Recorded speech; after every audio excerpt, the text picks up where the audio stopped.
Good morning. Last question 8, 9, 10 તમે બધાએ તૈયાર કરી લીધો હશે અને હવે થોડીક મજા આવવા માંડી છે. લેક્ચરમાં થોડુંક એમ લાગતું હોય છે કે કંઈક ઇન્ટરેસ્ટિંગ વસ્તુ નવી શીખવાની થઈ, ખાસ કરીને ત્રિકોણની રીત અને સમાંતર બાજુ ચતુષ્કોણની રીત બહુ સરસ છે. અચ્છા, ક્રમનો નિયમ તમે શીખી ગયા છો. હવે આજે આવે છે જૂથનો નિયમ, બરાબર છે? તો ક્રમના નિયમનો થોડો ઘણો ઉપયોગ કરી અને જૂથનો નિયમ એ આપણે સાબિત કરવાના છીએ. જો ક્વેશ્ચન જુઓ, સદીશોના સરવાળા માટે જૂથનો નિયમ સમજાવો. મેં પહેલેથી એક ડાયાગ્રામ ડ્રો કરી લીધો છે. ડાયાગ્રામમાં મેઇનલી સદીશ એ, સદીશ બી અને સદીશ સી 3 સદીશ છે. આના માટે જૂથનો નિયમ તમારે સાબિત કરવાનો છે. તો જૂથના નિયમનું સમીકરણ શું છે? તો કે એ આવું છે કે ભાઈ પહેલાં એ અને બીનું જૂથ છે એને સીમાં એડ કર્યું છે, પછી તો કે હવે બી અને સીના જૂથમાં એને એડ કર્યો છે. આવું છે. હું a plus B plus C બ્રેકેટમાં લખું કે પહેલાં બી પ્લસ સી લખું પછી પ્લસ એ લખું, એનાથી જવાબમાં કંઈ ફરક ન પડે, કેમ કે આગળના ટોપિકમાં આપણે ક્રમનો નિયમ શીખી ગયા છીએ કે ભાઈ સદીશ સરવાળામાં ક્રમ બદલે તો પરિણામી સદીશમાં કોઈ બદલાવ આવતો નથી. મારે આ સાબિત કરવું છે તો મારે સૌથી પહેલાં a પ્લસ બી મેળવવું પડે ને, પછી આ મળે એટલે એક સમીકરણ મળશે. પછી મારે અહીંયા બી પ્લસ સી પહેલાં બ્રેકેટનો જ હિસાબ કરશું, પછી આ જે મળે એમાં મારે એ ઉમેરવો પડશે. તો અહીંયા ત્રિકોણની રીતે આગળ વધવાનું છે. ત્રિકોણની રીત આપણે જોઈ છે સદીશની. સદીશ સરવાળો કેમ કરતા? તો કે એક કોઈ સદીશ એ લેતા હતા, એના શીર્ષ ઉપર પ્રથમ સદીશ કહેવાય, એના શીર્ષ ઉપર બીજા સદીશનું આપણે શું ગોઠવતા? પૂછ ગોઠવતા હતા. હવે પ્રથમ સદીશનું પૂછ અને બીજા સદીશનું શીર્ષ એને જોડી દો એટલે તમને પરિણામી સદીશ મળે. તો એ જ સિદ્ધાંતથી આપણે આગળ વધશી. જો આકૃતિમાં દર્શાવ્યા અનુસાર સદીશોના સરવાળા માટે ત્રિકોણની રીત અનુસાર પહેલાં એમાં બી ઉમેર્યો, તો આ એ ડ્રો કર્યો, એના શીર્ષ ઉપર બીનું પૂછ ગોઠવીને બી ડ્રો કર્યો, સદીશ સરવાળો થયો. હવે તો કે પ્રથમ સદીશનું પૂછ અને દ્વિતીય સદીશનું શીર્ષ એને જોડી દો તો તમને પરિણામી સદીશ એ અને બીનો સરવાળો કરતાં પરિણામી સદીશ મળ્યો ઓ ક્યુ. અહીં લખ્યું છે ઓ ક્યુ બરાબર a પ્લસ બી મળે. હવે તમારે એમાં સી ઉમેરવાનો છે. તો હવે આ બેને ભૂલી જવાનું, આ બેનું પરિણામી તો આ થઈ ગયું ઓ ક્યુ. હવે એમાં સી ઉમેરવો છે તો આ પ્રથમ સદીશ થયો, એના શીર્ષ ઉપર સીનું પૂછ છે. હવે તો કે ઓ ક્યુ પ્લસ સી, તમારે ઓ ક્યુનું પૂછ ઓ અને સી એટલે કે ક્યુઆર જે છે એનું શીર્ષ આર, એ બેને જોડો તો પરિણામી સદીશ મળ્યો ઓ આર. એ તમને મળ્યો શું? તો કે ઓ ક્યુ એટલે a પ્લસ બી. આ એક ગ્રુપ થયું, જૂથ થયું.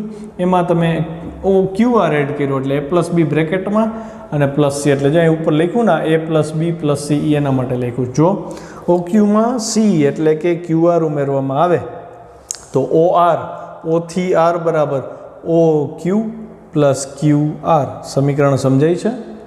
અચ્છા, ત્રિકોણનું મેથડ જે આવડતી હશે ને, જેને પરફેક્ટ તૈયાર થઈ ગઈ છે ને એને જ સમજાશો.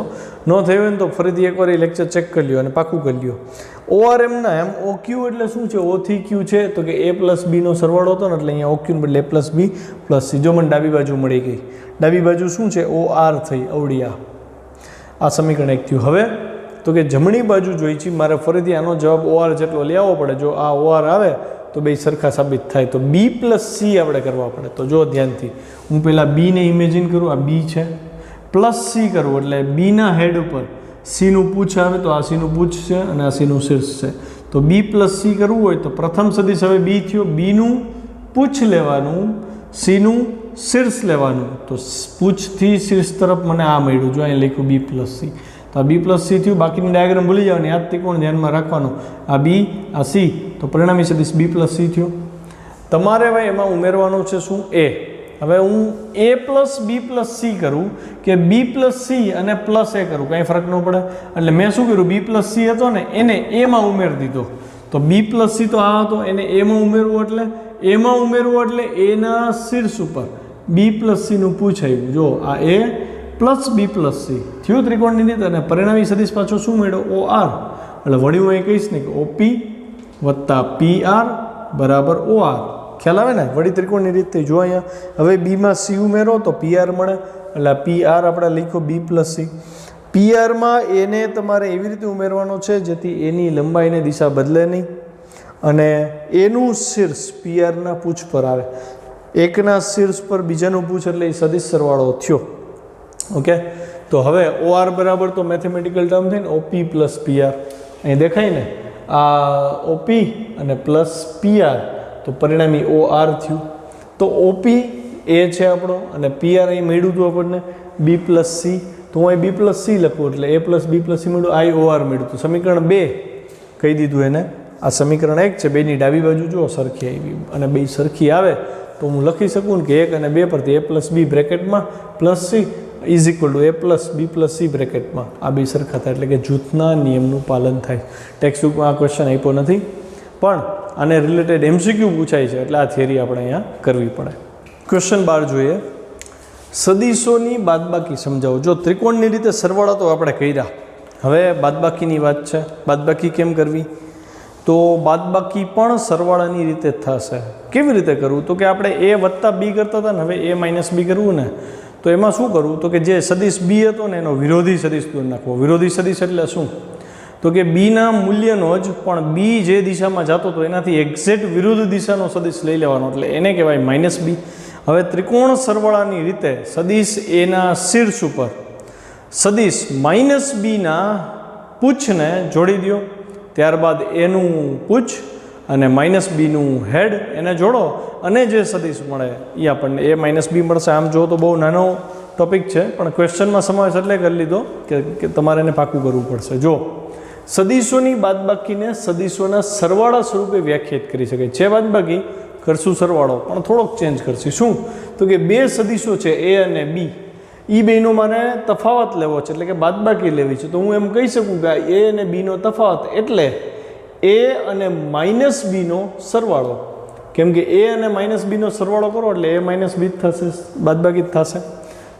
એ સ્વરૂપે રજૂ કરી શકે, એટલે કે એ માઇનસ બી બરાબર સદીશ એ પ્લસ બ્રેકેટમાં માઇનસ બી, તો એ બાદબાકી જ થઈ ને.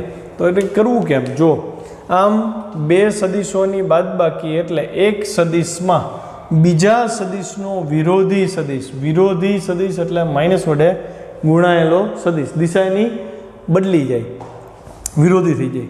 તો વિરોધી સદીશ ઉમેરો. તો આકૃતિમાં જુઓ, તમારી પાસે એક સદીશ એ છે, આ સદીશ બી છે, તો બીના મૂલ્યનો મેં બાજુમાં એક સદીશ લીધો, આ તરફ આવે છે, તો એક્ઝેક્ટ ઓપોઝિટમાં બીજો સદીશ દોર્યો માઇનસ બી. આ બે સદીશને પ્રતિ સમાંતર સદીશ પણ કહેવાય. પ્રતિ સમાંતર સદીશો એટલે પરસ્પર વિરુદ્ધ દિશાના સદીશો હોય ને એ.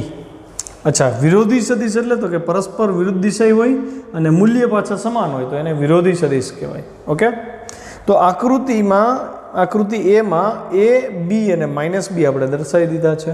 હવે મારે કરવી છે બાદબાકી એ માઇનસ બી, તો હું શું કરીશ? સદીશ એમાં આને બાદ કરવાને બદલે આને ઉમેરી દઈશ. તો ઉમેરવાની પદ્ધતિ તમને ખબર છે, શું કરવું પડે? તો કે એમાં ઉમેરવું એટલે એના હેડ ઉપર બીનું ટેલ ગોઠવાનું. એટલે મેં જો અહીંયા એ ડ્રો કર્યો, એના હેડ ઉપર બીનું ટેલ આવે ને, તો બીનું ટેલ જો અહીંયા હેડ ઉપર આવ્યું અને બીને ડ્રો કરી દીધો માઇનસ બીને. હવે તો કે પરિણામે આપણે સરવાળામાં શું કરતા?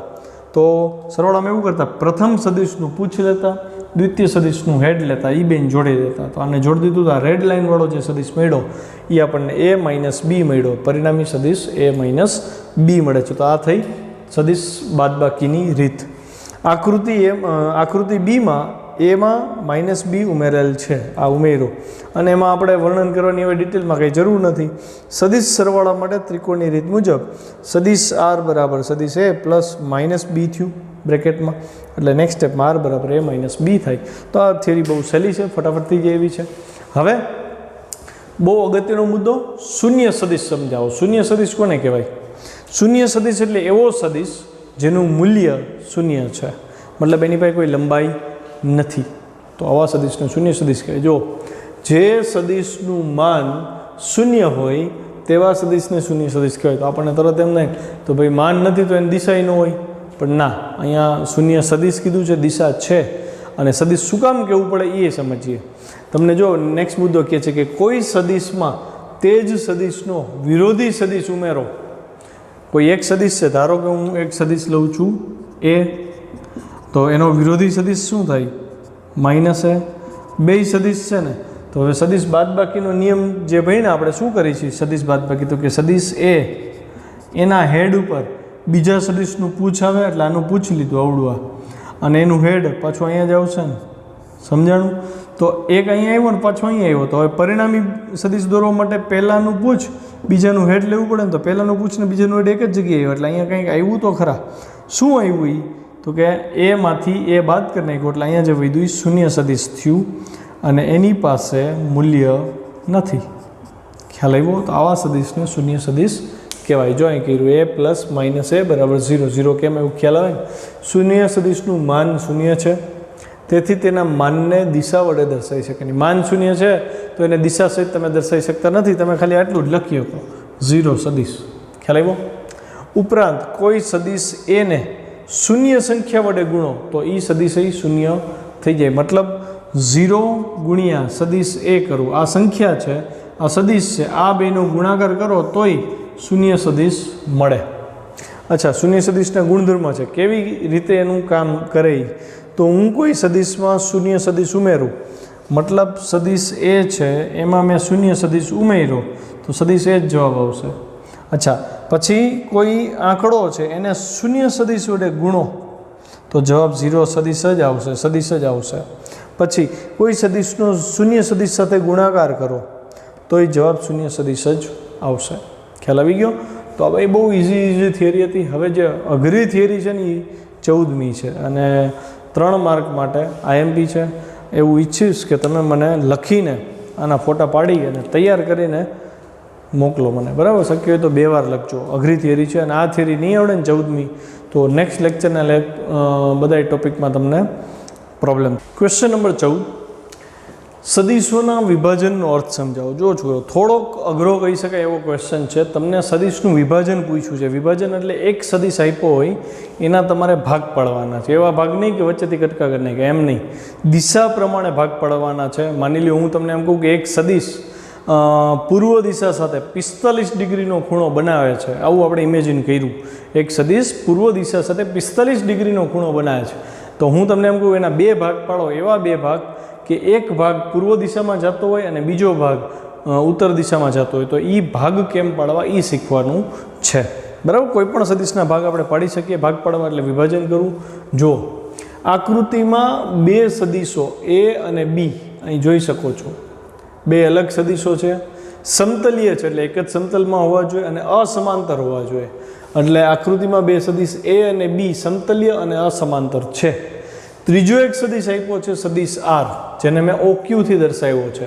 તમને કીધું છે કે ભાઈ કોઈ એક સદીશનું બીજામાં વિભાજન કરો, મતલબ આના 2 ભાગ પાડશો તમે. એવા 2 ભાગ કે એક ભાગ આની દિશામાં હોય, એની દિશામાં હોય, અને આનો બીજો ભાગ બીની દિશામાં હોય. મતલબ આરના 2 ભાગ, આરનો એ દિશાનો ભાગ પાડવાનો, આરનો બી દિશામાં ભાગ પાડવાનો, અને એ 2 ભાગનો સરવાળો કરો તો પાછો આરે મળવો જોઈએ. પેચેદું લાગે ને? શાબ્દિક કે ને માયાજાળ કહેવાય ને, શબ્દોની માયાજાળ છે આ. તમને કહે છે આરના 2 ભાગ પાડો, આરનો એક ભાગ છે એ એની દિશામાં છે, આરનો બીજો ભાગ બીની દિશામાં છે, એટલે 2 પાછા સદીશ થયા કેમ કે દિશા આવી. હવે જો એ 2 ભાગનો હું સદીશ સરવાળો કરું તો પાછો આરે મળવો જોઈએ, તો જ એનું વિભાજન સાચું થયું કહેવાય ને. ખ્યાલ આવ્યો? તો શું કરવું જુઓ ધ્યાનથી. તો કે આપણે આરનું A અને Bમાં વિભાજન કરવું છે. આકૃતિ જુઓ તો OQ આપણો આર છે. સૌથી પહેલાં હું શું કરીશ તો કે આકૃતિ બીમાં, એટલે આ આપણી આકૃતિ B છે, આ આપણી આકૃતિ A છે, તો આકૃતિ બીમાં દર્શાવ્યા પ્રમાણે ઓમાંથી પસાર થતી અને એને સમાંતર હોય એવી, તથા ક્યુમાંથી પસાર થતી અને બીને સમાંતર હોય એવી રેખા દોરો. આકૃતિમાં મેં હવે બાકી રાખ્યું તમારા માટે કે ભાઈ તમે સાથે જોતા જાઓ. તમારે એને સમાંતર રેખા ડ્રો કરવાની છે અને ઓમાંથી પસાર થવી જોઈએ. ખ્યાલ આવ્યો? તો મેં આવી રીતે રેખા ડ્રો કરી નાખી જે ઓમાંથી પસાર થાય છે અને એને સમાંતર છે, કારણ કે મારે એની દિશા જાળવી રાખવાની હતી ને. અચ્છા, બીજું, હવે ક્યુમાંથી પસાર થતી અને બીને સમાંતર રેખા દોરવાની છે. આ ક્યુ છે, એમાંથી પસાર થતી રેખા પણ બીને સમાંતર હોવી જોઈએ. તો બીને સમાંતર એટલે તમારી ફોલો કરવું પડશે, એટલે આવી રીતે કંઈક થાય. સમજાણું? આ સદીશ થોડોક નાનો કરી નાખીએ ને, મેચિંગ આવી જાય. રેડી? તો આવું થયું. તો આ તમારો સદીશ બીને પેરેલલ રેખાનો ભાગ થયો. આવું થયું. તો એ જ્યાં છેદે એને હું નામ આપી દઉં P. સમજાણું? આ રેખાઓ P બિંદુમાં છેદે છે. આ મુદ્દો જ ભૂલાઈ જશે. ફરીથી તમારે આરના બે ભાગ પાડવા છે, એની દિશામાં અને બીની દિશામાં. તો શું કરવું? તો કે આર બરાબર OQ લ્યો, પછી ઓમાંથી એને પેરેલલ એક રેખા ડ્રો કરો, એવી જ રીતે ક્યુમાંથી બીને પેરેલલ એક રેખા ડ્રો કરો. બે રેખાઓ જ્યાં છેદે એને નામ આપી દો P. હવે ધ્યાનથી જોજો, O થી P વાળો ભાગ સદિશ લેવો હોય તો લઈ શકું. તો હું એવું કહી શકું ને કે આ સદિશ એની દિશામાં છે. અચ્છા, બીજી વસ્તુ, હવે આનું મૂલ્ય અને આનું મૂલ્ય સરખું એ જરૂરી છે નથી. કેમ? તો કે મેં આર આવડો લીધો, ધારો કે મેં આર આવડો લીધો હતો તો એ રેખાનું P બિંદુ ક્યાંક અહીંયા આવત ને, અહીંયા છેદત. તો ખ્યાલ આવે? મતલબ આ જે ટુકડો છે એ આના જેટલો છે કે નહીં મને ખબર નથી, પણ હું એમ કહી શકું ને કે જો એને અમુક સંખ્યા વડે ગુણી નાખું તો આનું મૂલ્ય એ સંખ્યા સાથે મેચ આવે. એટલે કે જો હું એવું કહું કે સદિશ એને લેમડા વડે ગુણી નાખ્યું, લેમડા આંકડો છે, માની લો કે એની વેલ્યુ 5 છે અને ફૂટપટ્ટીથી માપ્યું તો આ 10 આવ્યું, તો લેમડા 2 થયો ને, 2 પંચા 10. મતલબ લેમડા એક એવો આંકડો છે જેને હું સદિશ એ વડે ગુણું તો મને સદિશ OP આખો પરફેક્ટ લંબાઈ સાથે મેચ આવે. એટલે હું કહી શકું ને OP બરાબર લેમડા એ. સેમ વસ્તુ માની લો કે આ B4 છે અને આ ધારો કે 8 અથવા તો 9 કે વોટેવર કંઈક છે, માની લો કે 12 છે. તો મારે એમ કેવું હોય કે ભાઈ અહીંયા મારે સદિશ બીને ગુણવું હોય તો હું એમ કહી શકું ને કે 3 ગુણ્યા સદિશ બી કરી નાખો, એટલે 3 ચોખ્ખું 12. તો આ 3 ગુણ્યા 12, તો અહીં 3 કંઈક આંકડા વડે ગુણવો પડે ને, એટલે કે QP જે છે એ મ્યુ બી જેટલો થાય. મ્યુ શું? તો એ કંઈક એકાદો આંકડો છે, ગમે એ સિમ્બોલ લઈ શકે. મેં લેમડાને મ્યુ લીધા છે, ટેક્સ્ટબુકમાં એ જ લીધા છે. તો હવે હું એમ કહી શકું ને કે સદિશ OPની દિશા એની દિશામાં છે અને સદિશ OPનું મૂલ્ય એના મૂલ્ય કરતાં લેમડા ગણું છે. જો આ ભાગ નાનો બને તો લેમડા <1 હોય, આ ભાગ મોટો હોય તો લેમડા <1 થાય. સેમ વે QP સદિશની દિશા, તો QP સદિશની દિશા જે છે એ તમારે આ તરફ લેવાની છે, PQ બોલાવીને. PQ સદિશની દિશા બીની દિશામાં છે અને PQ સદિશનું મૂલ્ય B કરતાં મ્યુ ગણું છે. પછી મ્યુની વેલ્યુ ગમે તે હોઈ શકે. ખ્યાલ આવ્યો? તો એનો મતલબ હવે બીજી વસ્તુ ધ્યાનથી જુઓ તો આ પ્રથમ સદિશ એનું શીર્ષ છે, એના ઉપર આ દ્વિતીય સદિશનું પૂછ આવ્યું. તો આ તો ત્રિકોણની રીત થઈને પ્રથમ સદિશના શીર્ષ પર દ્વિતીય સદિશનું પૂછ આવે, તો પ્રથમ સદિશનું પૂછ દ્વિતીય સદિશનું શીર્ષ બેને જોડી દો તો પરિણામી સદિશ R મળે ને. સમજે પડી? તો આરના બે ભાગ પડ્યા આપણે, એક આ ભાગ થયો અને એક આ ભાગ થયો. આ બેનો સરવાળો કરો તો R મળે. એટલે આરનું વિભાજન કર્યું કહેવાય, અને આરના તમે ભાગ પાડી દીધા લેમડા એ અને મ્યુ બી જેટલા, જેનો સરવાળો પાછો આર જ થાય. એટલે વિભાજન કરવું એટલે બે આપેલી દિશામાં એવા ઘટક વિચારવાના, એવા ભાગ વિચારવાના કે એનો જો સદિશ સરવાળો કરવામાં આવે તો ફરી પાછો આપણને મૂળ સદિશ મળે. તો વિભાજન ક્લિયર થયું. ફરીથી અહીંયા આગળ વધીએ. આ રેખાઓ P બિંદુમાં છેદે છે. હવે સદિશ સરવાળા માટે ત્રિકોણની રીત પરથી, ત્રિકોણની રીત શું હતી? તો કે OP પ્લસ PQ બરાબર OQ. તો અહીં લખ્યું OQ બરાબર OP પ્લસ PQ. ત્રિકોણની રીત ન આવડતી હોય તો એને લખીને તૈયાર કરજો, નહીંતર આખું ચેપ્ટર ભૂલી જવું પડશે. ત્રિકોણની રીત બહુ પ્રોપર વેથી તૈયાર કરજો. હવે જો અહીં ધ્યાન, OP અને A સમાંતર છે. આવું લખવાનું કારણ એ કે હું એવું કહેવા માગું છું કે બેની દિશા સરખી છે. તો હું એવું કહીશ કે તો OPનું મૂલ્ય A કરતાં લેમડા ગણું છે. એટલે મેં ધારી લીધું, ધારો કે OP સદિશ A સદિશ કરતાં લેમડા ગણો છે. લેમડા ગમે એ આંકડો હોઈ શકે. એવી જ રીતે PQ, એટલે આ PQ સદિશ એ બીને પેરેલલ છે, એટલે કે બેની દિશા સરખી છે. તો હું એવું કહી શકું PQનું મૂલ્ય B કરતાં મ્યુ ગણું છે. તો હવે મને OP અને PQ લેમડા A અને મ્યુ B મળ્યા. બસ, તો આ સરવાળાની કિંમત મૂકી એટલે OQની વેલ્યુ કેટલી છે? O થી Q છે R. એટલે મેં અહીં લખ્યું R અને અહીં lambda A plus mu B, જ્યાં લેમડા અને R અદિશ રાશિ છે, દિશા નથી એની પાસે, આંકડા જ છે અને અચળાંક છે. તો હું આને લખી શકું લેમડા A શું છે? તો Rનો ઘટક છે. એક ઘટક થયો, આ એક ભાગ થયો, એક વિભાજન થયું, એક ટુકડો થયો. આ ટુકડો Rનો એવો એક ટુકડો જે એની દિશામાં છે, એટલે મેં લખ્યું Rનો A દિશામાં ઘટક. Rનો એવો ટુકડો જે બીની દિશામાં છે, એટલે Rનો B દિશામાં ઘટક. એનો મતલબ Rના બે ઘટક મળ્યા, એક એની દિશામાં, એક બીની દિશામાં. આ રીતે તમે સદિશ આરનું વિભાજન કર્યું કહેવાય. અને જ્યારે તમારા આગળ સદિશના દાખલા આવશે, ગણતરી આવશે, તો એમાં વિભાજન કરીને જ આગળ વધવું પડશે, તો જ તમને સહેલું પડશે. એટલે એ દ્રષ્ટિએ આ ટોપિક અગત્યનો છે. ચલો આગળનો મુદ્દો. ક્વેશ્ચન નંબર 15, એકમ સદિશ એટલે શું સમજાવો.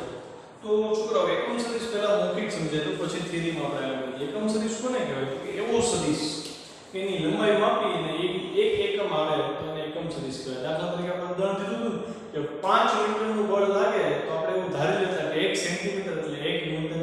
પછી 5 સેન્ટીમીટર લાંબો સદિશ દોરી નાખતા. તો એ 5 સેન્ટીમીટર વાળો સદિશ એટલે આખી રાશિ. હું એમ કહું કે 1 સેન્ટીમીટર દોર્યો તમે, તો એ જે 1 સેન્ટીમીટર દોર્યો એટલે એનું માપ 1 ન્યૂટન થયું. હું એવું કહી શકું એ બળનો એકમ સદિશ છે, કેમ કે એના બળનું મૂલ્ય 1 ન્યૂટન છે. મતલબ એવા તમામ સદિશ કે જેનું મૂલ્ય 1 હોય, પછી ન્યૂટન હોય, મીટર હોય, સેકન્ડ તો ના આવે, અદિશ રાશિ છે. ન્યૂટન હોય, મીટર હોય, મીટર પર સેકન્ડ હોય કે મીટર પર સેકન્ડ સ્ક્વેર હોય, કોઈ પણ રાશિ, સદિશ રાશિ કે જેની રાશિનો સદિશ દોરતા એની લંબાઈ જો 1 જોવા મળે તો એને એકમ સદિશ કહેવાય. અને ફિઝિક્સમાં એકમ સદિશનું બહુ જ મહત્વ છે, કારણ કે એનું મૂલ્ય 1 છે. એટલે તમે એકમ સદિશને ગમે એની સાથે ગુણશો એટલે પોતાની દિશા જેની સાથે ગુણાશે એને આપી દેશે. અને મૂલ્ય તો કે મૂલ્ય નહીં આપી શકે, કેમ કે 1 સાથે ગુણાકાર તો જે સંખ્યા છે એ જ આવશે. માની લો કે હું 5 ન્યૂટન બળ લાગ્યું, એને હું 1 એકમ ધરાવતા સદિશ સાથે ગુણી દઉં તો એની દિશા એના બળને આપી દેશે. અને 5 × 5 એટલે મૂલ્યમાં કંઈ ફરક પડશે નહીં. એટલે ફિઝિક્સની દ્રષ્ટિએ જોવું તો એકમ સદિશનો ઘણો ઉપયોગ થશે. ચલો આગળ વધીએ. જે સદિશનું માન 1 એકમ હોય, એકમ ગમે હોઈ શકે, સદિશ રાશિ કઈ છે એની પર આધાર રાખે, તેવા સદિશને એકમ સદિશ કહે છે. એકમ સદિશ ચોક્કસ દિશા દર્શાવે છે, મતલબ એનો ઉપયોગ જ દિશા દર્શાવવા થશે. ધીમે ધીમે પ્રેક્ટિસ થશે એટલે ખ્યાલ આવતો જશે. એકમ સદિશને કોઈ એકમ કે પરિમાણ હોતો નથી. હવે સમજો, હું એમ કહું કે ભાઈ ચલો આ એકમ સદિશ છે, તો આપણે વાત થઈ કે ભાઈ આપણે 1 ન્યૂટન આનો જે સદિશ દોરો ને, આ સદિશને પોતાનો કોઈ એકમ હોતો નથી, મતલબ એકમ રહિત છે. ખાલી એની લંબાઈને તમારે પકડવાની છે, એકમ તમે એને દેતા નથી. ખ્યાલ આવ્યો? ખાલી દિશા અને 1 એકમનું મૂલ્ય ધરાવે છે, એને તમારે એકમ દેવાનો થતો નથી. એકમ એટલે યુનિટ, નથી મીટર લગાડવાનું, નથી મીટર પર સેકન્ડ લગાડવાનું. હા, તમે એવું કહી શકો કે ભાઈ 1 મીટર પ્રતિ સેકન્ડની ઝડપ આ દિશામાં છે, તો એ મીટર પર સેકન્ડનું એકનું મૂલ્ય ને મળ્યું, પણ દિશા જ્યારે વાત આવે એકમ સદિશની વાત આવે ત્યારે મીટર પર સેકન્ડ એને મળતા નથી. ખ્યાલ આવ્યો? એવો સદિશ જેનું મૂલ્ય 1 એકમ હોય એને એકમ સદિશ કહેવાય. એકમ કોઈ એકમ ધરાવતો નથી, એકમ સદિશ કોઈ એકમ ધરાવતો નથી અને માત્ર દિશા દર્શાવે છે, અને એની પાસે કોઈ પરિમાણ એટલે કે ડાયમેન્શન ફોર્મ્યુલા એનું કાંઈ હોય નહીં. મેં અહીંયા યામાક્સ પદ્ધતિ દર્શાવી છે x y z. આ તમારે યાદ રાખવાનું છે. x અક્ષની દિશામાં મેં એકમ સદિશ એટલે કે જેનું મૂલ્ય 1 હોય એવો સદિશ દોર્યો છે, એને નામ આપ્યું i કેરેટ. x અક્ષની દિશાનો એકમ સદિશ પાકું કરી નાખજો i કેરેટ. y અક્ષની દિશાનો એકમ સદિશ j કેરેટ અને z અક્ષની દિશાનો એકમ સદિશ k કેરેટ. ઉપર જે ટોપી જેવું પહેરાયું ને કેરેટ કહેવાય. જેટલા એકમ સદિશ લખો ને ઉપર એક કેરેટ કરવો પડે, કેરેટ બોલે, કેપ બોલે, બરાબર છે? ચલો, લંબ યામાક્સ પદ્ધતિમાં x y અને z અક્ષની દિશામાં એકમ સદિશ અનુક્રમે i કેરેટ, j કેરેટ અને k કેરેટ વડે દર્શાવાય છે. કોઈ પણ એકમ સદિશ હોય એટલે ઉપર આ એકમ સદિશની ટોપી આવી રીતે લાગે. ખ્યાલ આને કેરેટ બોલે, કેપ બોલે.